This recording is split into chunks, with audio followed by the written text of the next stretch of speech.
Welcome to HDTV. You're now rocking with your boy. Now, I haven't really made.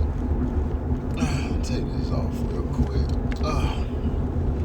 I really haven't made a lot of videos talking about the Derek Chauvin case or even the kid that just died.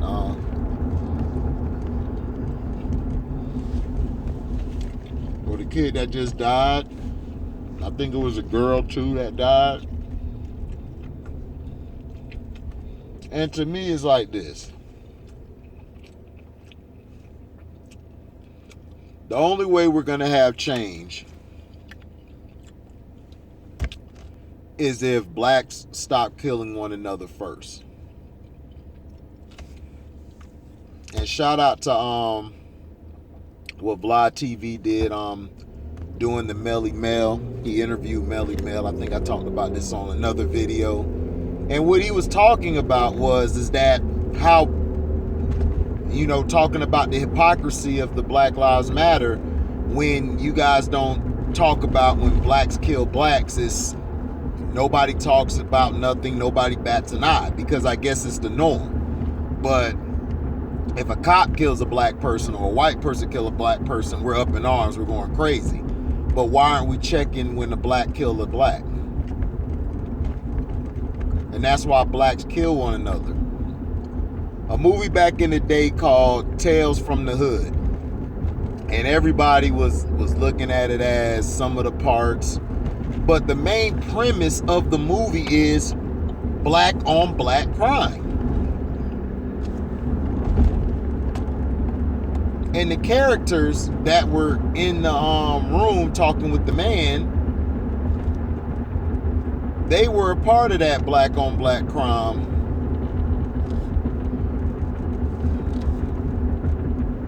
And they killed one of the guys and then they end up getting killed, but they didn't know they were killed.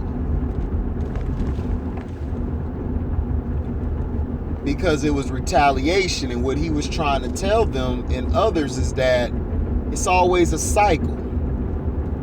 It's always a cycle that is never being stopped or being nipped in the bud or being cut down where it needs to be cut down at. Now, I'm not saying that other race out there don't kill each other. They kill each other too. They just don't put it a lot on the news because that's not what they want to promote. But I'm not a part of their race. I'm a part of the black community. Whether you're dark skinned, brown skinned, or mulatto, or light skinned.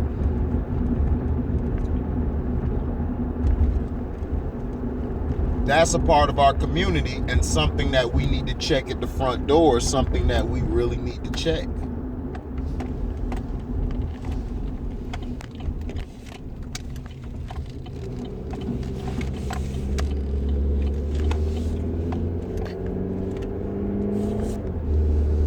We need to check that at the front door. But our problem is we're too cool for school, or like in Cino's chat yesterday when we were talking about is Kyrie doing the right thing. There were a bunch of trolls in there talking about just because you're talking about it ain't gonna be no change, and that's the reason why we don't have change. Because you guys don't want to be a part of the change. You want to continue trolling to think it's funny. But then when somebody you love or somebody close to you gets murdered, then what you gonna do? You see, people only want to talk about stuff unless it affects them. All the time this happens.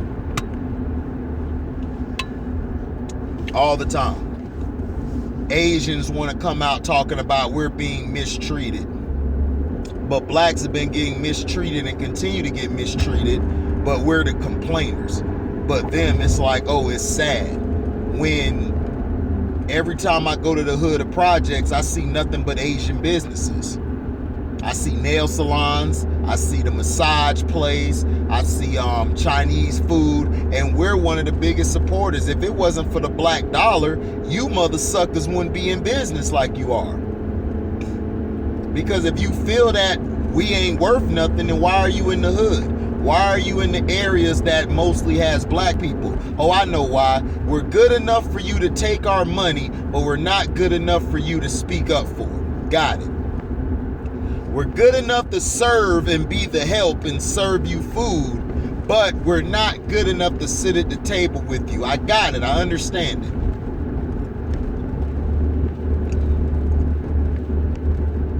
And you know, and we support a lot of this music where we're always beefing, talking about killing one another in this music. But that's the problem with hip hop. Hip hop is a genre that includes all type of styles. It includes the skateboard guys. It includes the intellectual rappers. It includes every person who was rapping back in the day was not in the streets. There's a difference between being hood and being street. There's people like myself who grew up in the church, who grew up with a silver spoon in his mouth, who rap and made some good bars and made some good music.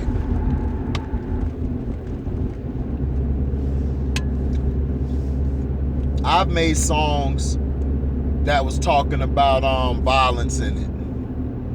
And as I got older and looked at it, because I mainly was chilling in the hood with a lot of my people, a lot of my dogs, because everybody who went to school with me, they're from the hood. And that's why when I see people glorifying the hood, I'd be like, the hood's not all roses and peaches and cream. Them who grew up in the hood, they hated it there. I would go by and see them, but I didn't stay there because it was nothing but negativity. Now, when I was younger, do I wish I could have done more to help the community? I helped the community the best way I could, but I feel like I should have done more. And a lot of us should have done more. A lot of us should have stepped up to the plate and went after these politicians and these people. But we don't have the balls to do it. We're so afraid to go rock the boat that we're like, well, I don't want to mess Massa up. I don't want to mess Massa up. Kyrie Irving is sacrificing his public image, sacrificing how people look at him. People like Germ continue to destroy him and tear him down by calling him Kyrie. But when LeBron to do something, if he's out here talking about it, you guys are going to praise him. You're going to tear Kevin Durant down, but you're going to praise Steph Curry. You're going to be like, oh, well, Steph, he's untouchable. He can't be criticized because he won a championship. He's been to 5 and won 3. We're supposed to not criticize him. They criticize Kobe. Kobe won 5 he won 3 championships. But what did they say about Kobe? Oh, he can't win without Shaq. He's nothing but second fiddle. Then when he won his 2 rings, oh, he ain't nothing without Pau Gasol. Pau Gasol saved his career and meta world peace. But you don't hear none of this stuff about LeBron. You don't hear none of this stuff about all these other players. Your favorite player. Kyrie Irving is upset at the people. He has people from where he's from who could be a Derek Chauvin, who could be a George Floyd, who could be somebody. And he is the only one with the balls encouraging his conviction to sacrifice himself. And that's why I give him respect, because he's not out here looking for a handout. He's not out here looking for your glorification. He could care the hell less.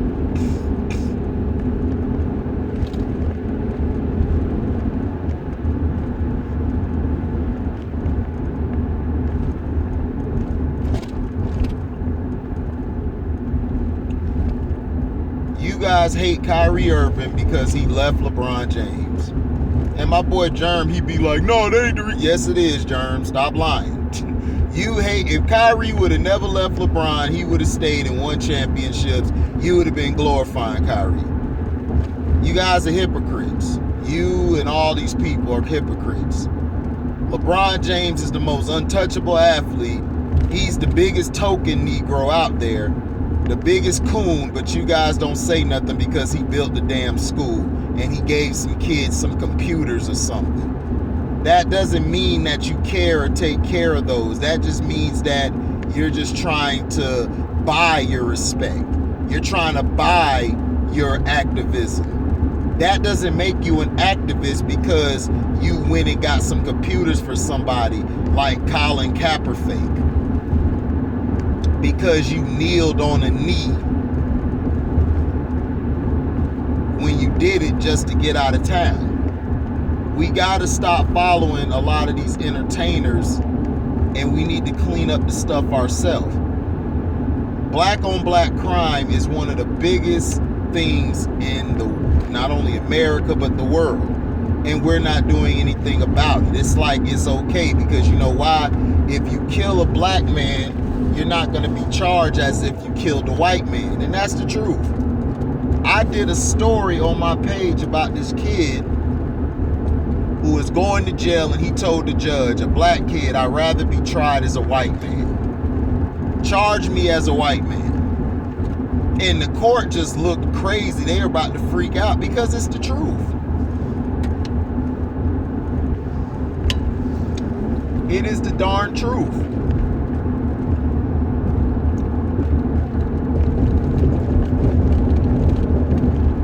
I don't have a lot of friends because I'm a person who looks at everything differently. I'm a person who don't have a problem speaking my mind. I don't have a problem saying how the hell I feel. And I don't have friends because a lot of them dudes and a lot of them women were just around because it's fun or entertaining. Because I say how I feel. They like the guy with no filter. Some people be like, that's bad to have a non-filter. Why? Because I'm calling you out on your bull crap. Because I'm calling the people out, especially those in high positions, for their bull crap.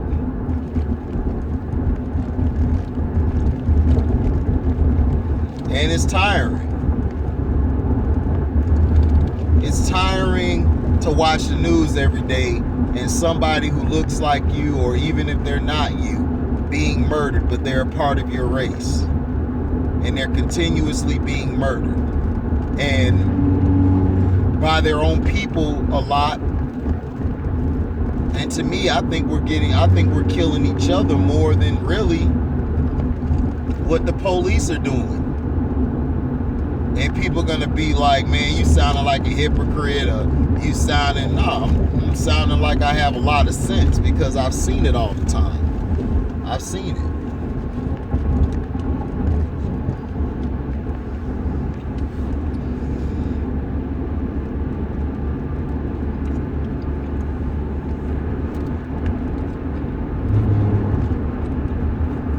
It's sad.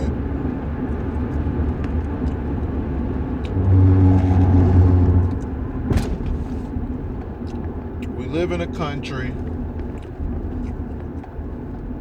that don't give a damn about us. We live in a world who wants to take from us, but don't want us to basically don't want us on top of the totem pole. Systematically, we have continued to be shown in a bad light, and we continue to be destroyed from within.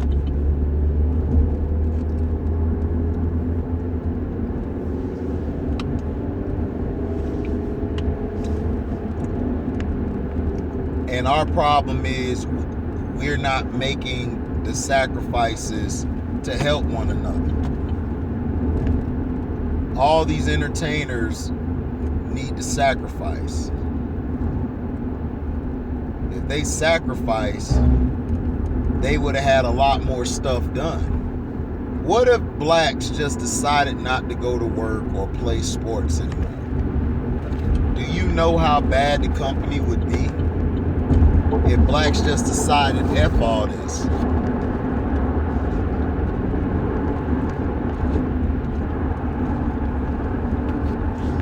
Seriously.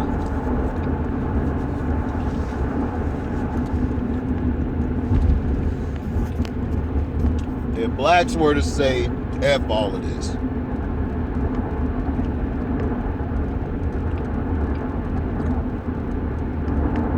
we all gonna just come together, make our own businesses, and do what we have to do. Now, of course, the elites will stop it, but who cares? Let them try. Let them try. See, that's our problem. We're so afraid of what massa gonna say.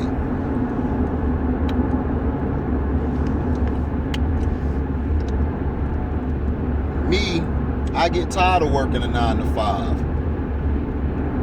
It's tiring. People will be like, oh, you complaining and everything. Yeah, I'm complaining because I'm tired of it. Us as black people and black men and all of us as people we shouldn't be working 9 to 5s. We should be having our own businesses. We should be basically helping one another. Having our own kinfolk in our business running it.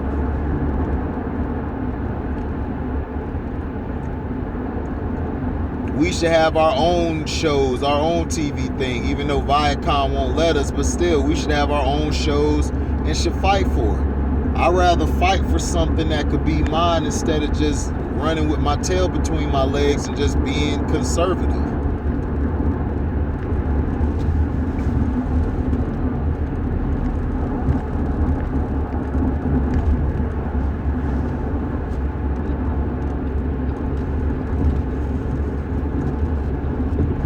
It's sad.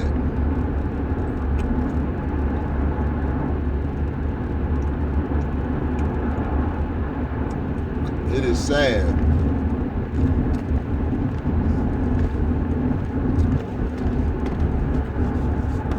And that's what I'm saying.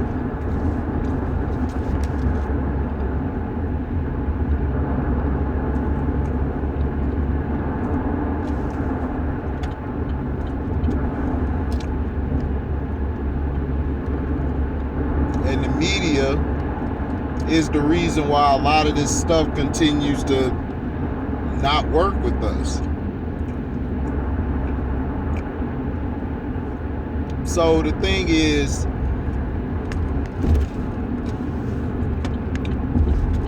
before we can get change going, we need to stop the black on black violence and the black on black attacks.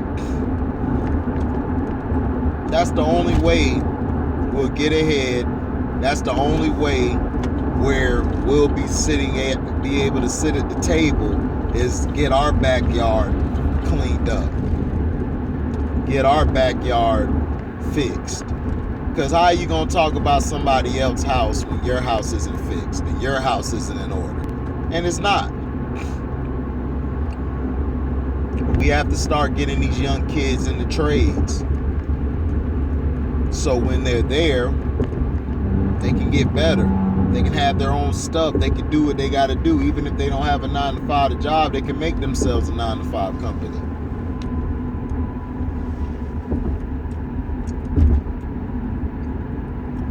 We need to learn how to build stuff. There's a lot of things they keep away from us that they aren't teaching us, that we were great at doing.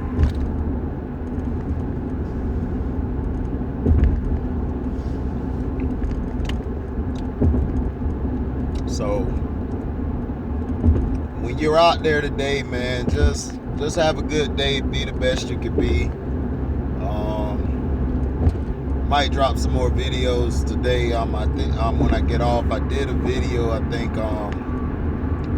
part 3 of RNS is basically from that last live on my channel we did. I have all of us chopping it up, and we're just talking about real stuff. That's why I put it out there, you know.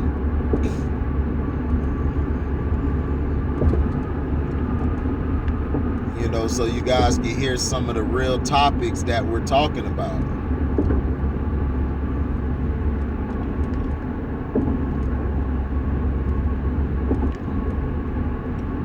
So, thank you for listening, man, and we're out. Deezy.